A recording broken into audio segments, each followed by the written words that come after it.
Arun Taziev ? Oh, qu'est-ce qu'il me dit là ? Bah, c'est les volcans, c'est lui, non ? Ah bah, c'est les volcans. C'est pour les gens de ta génération, mais ça a changé. On parle du film Au cœur des volcans. Documentaire du réalisateur allemand Werner Herzog. Il est toujours vivant ? Oui, il a puisé dans les immenses archives photos et cinématographiques de deux volcanologues français, Maurice et Katia Kraft, disparus tragiquement en 91, pour nous concocter une sorte d'opéra fascinant sur les volcans. Le film redonne vie à leurs images et rend hommage à ce couple d'aventuriers scientifiques. Le sous-titre est d'ailleurs Requiem pour Katia et Maurice Kraft. Les noms de ces deux Alsaciens sont peut-être moins familiers pour le grand public que celui du fameux Arun Taziev, que tu as cité, qui les a précédés. Mais de mon côté, je connais bien leur travail. En effet, voir ce film m'a rappelé ma vie d'avant, quand j'étais prof de sciences de la vie et de la terre. Les cours de géologie... Sciences nat, quoi. Oui, non, SVT. Les cours de géologie de collège ou de lycée sur la géodynamique du globe et la tectonique des plaques s'accompagnent forcément d'images montrant la Terre en mouvement, et ce sont celles des Kraft qui sont souvent utilisées. Alors que ce soit pour illustrer le volcanisme effusif dit rouge, avec de la lave très liquide projetée en gerbe dans le ciel façon feu d'artifice, ou alors canalisée en rivière rougeoyante, ou bien alors le volcanisme explosif qu'on appelait aussi gris, avec des nuées ardentes dévalant les pentes ou des panaches de cendres de plusieurs kilomètres de hauteur dans le ciel. Les élèves en redemandent en général, fascinés par ces images impressionnantes. Si vous voulez être fasciné aussi, ne manquez pas ce documentaire truffé d'extraits de ce type, des images qui paraissent parfois comme surnaturelles, abstraites, comme sorties de rêves psychédéliques.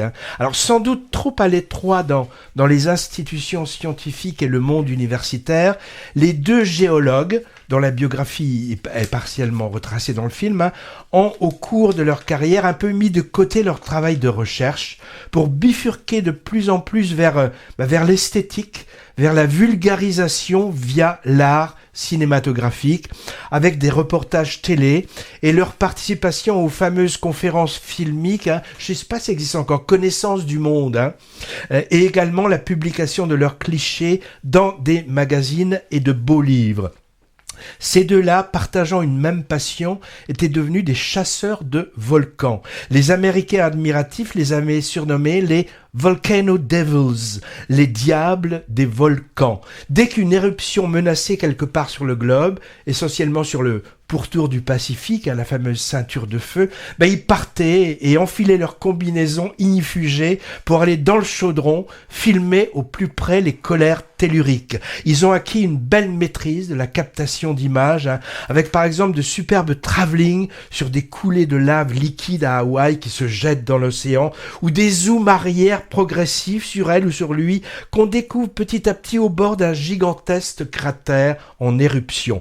Et sans drone à l'époque. Ils rechignaient pas non plus à se mettre eux-mêmes en scène lors de leurs explorations, parfois cabotins même, Maurice posant sa poêle sur de la lave tout juste solidifiée pour se faire cuire un œuf, ou Katia déambulant en canoë sur l'eau d'un lac de cratères fumants et dangereusement acides.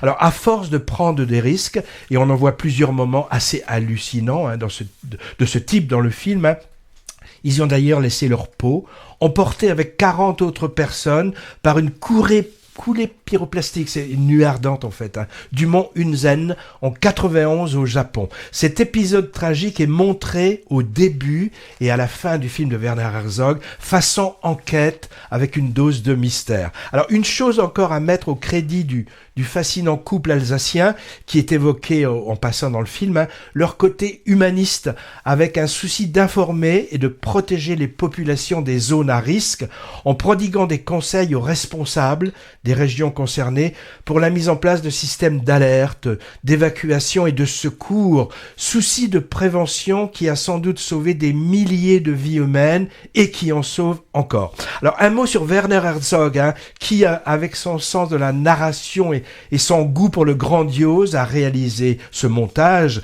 Cinéaste hors norme, maintenant octogénaire, avec des dizaines de fictions et documentaires, courts et longs métrages à son actif, un des pionniers de ce qu'on a appelé le nouveau cinéma allemand des années 70, aux côtés de gens comme Fassbinder, Volker Schlöndorff ou Wim Wenders.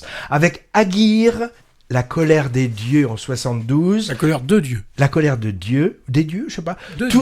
C'est vrai. Tourné dans les rapides d'Amazonie, il est reconnu internationalement. C'est là qu'il a commencé sa collaboration avec son acteur fétiche de l'époque, Klaus Kinski. Klaus, avec qui il a tourné plusieurs films fous et démesurés, à l'image de leur interprète assez cinglé lui-même, par exemple Wojciech en 79, Fitzcarraldo en 84. Alors, Fitzcarraldo, l'ambiance de Fitzcarraldo, c'est celle qu'on retrouve un peu dans Banza. Dans le film dont tu as parlé tout à l'heure, ouais. Alors, Fitzcarraldo, ça nous montrait l'épopée ratée de la construction d'un opéra en plein milieu de la jungle péruvienne.